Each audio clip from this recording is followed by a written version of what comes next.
Frères et sœurs, que la paix soit avec vous. Bienvenue dans Shama au quotidien. Le passage d'aujourd'hui est Genèse chapitre 31, versets 1 à 54. Le thème est Jacob quitte la maison de Laban. Jacob a servi son oncle Laban pendant 20 ans. Bien qu'il ait été trompé à plusieurs reprises, il est passé d'un homme seul à un homme ayant une famille, des enfants et de nombreux biens.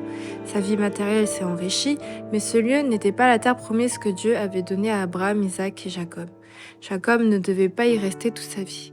Nous remercions Dieu car durant ce séjour chez Laban, la nature charnelle de Jacob a été façonnée et purifiée. Les impuretés de sa vie ont été raffinées et il a appris à s'appuyer entièrement sur Dieu afin de pouvoir retourner dans la terre promise. Dans ce chapitre, il est rapporté que Jacob, ne supportant plus les mauvais traitements de Laban, décide de fuir sa maison. Tout ce processus est rempli de réactions humaines qui auraient pu le faire tomber à tout moment.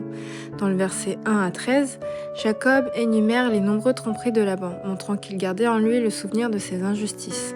Dans le verset 14 à 16, ses femmes se rangent à ses côtés, dénonçant l'injustice de leur famille d'origine et l'encourageant à partir rapidement.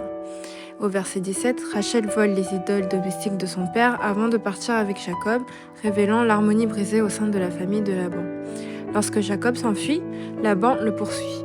Ne retrouvant pas les idoles cachées par Rachel, Jacob se met en colère et reproche vivement à Laban, laissant éclater des ressentiments accumulés pendant des années.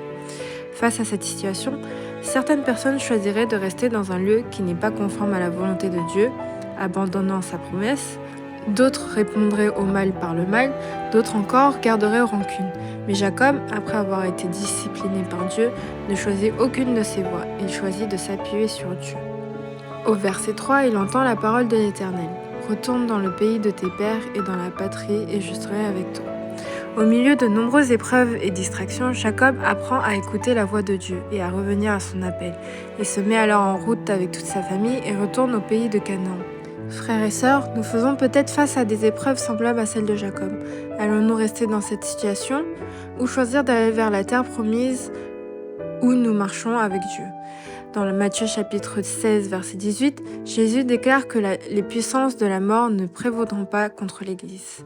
L'Église établie par Dieu est un lieu où l'on apprend à aimer Dieu et les autres, à surmonter les épreuves et à vivre dans la vérité.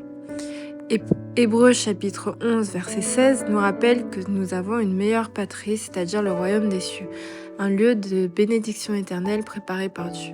Ainsi nous devons revenir à l'Église et apprendre à suivre la direction de Dieu et nous préparer à entrer dans son royaume. Au verset 13, Dieu parle à nouveau à Jacob. « Je suis le Dieu de Béthel où tu as consacré une stèle et où tu m'as fait un vœu. Maintenant lève-toi, quitte ce pays et retourne dans ton pays. » À Béthel, Jacob est passé d'un homme trompeur à un homme qui craint Dieu, de quelqu'un qui comptait sur lui-même à quelqu'un qui dépend de Dieu.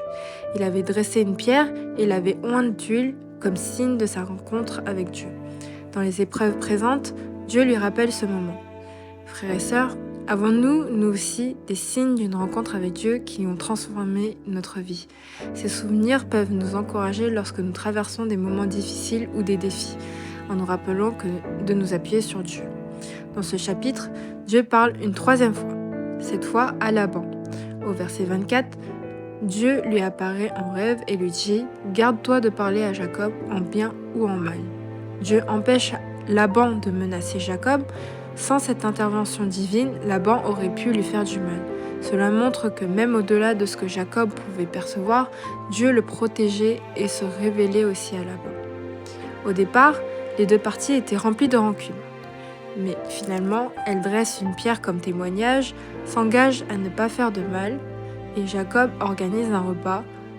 Laban embrasse ses filles et ses petits-enfants, les bénit, puis retourne chez lui. Grâce à la protection de Dieu, ils abandonnent leur hostilité et se bénissent mutuellement. 2 Corinthiens chapitre 10, versets 3 à 5 dit « Car bien que nous vivons dans la chair, nous ne combattons pas selon la chair. Les armes avec lesquelles nous combattons ne sont pas charnelles, mais elles sont puissantes par Dieu pour renverser les forteresses. » Nous vivons comme Jacob dans un monde marqué par la nature humaine, mais son histoire nous encourage. Ne pas répondre à la chair par la chair. Dieu est puissant et nous conduira vers sa promesse. Les expériences de transformation qu'il nous donne deviennent des sources d'encouragement. Il peut permettre aux hommes de déposer leur haine, de se bénir mutuellement et de ramener les cœurs à lui, afin que chacun suive volontiers sa direction vers le lieu de bénédiction. Chers frères et sœurs, que Dieu vous bénisse.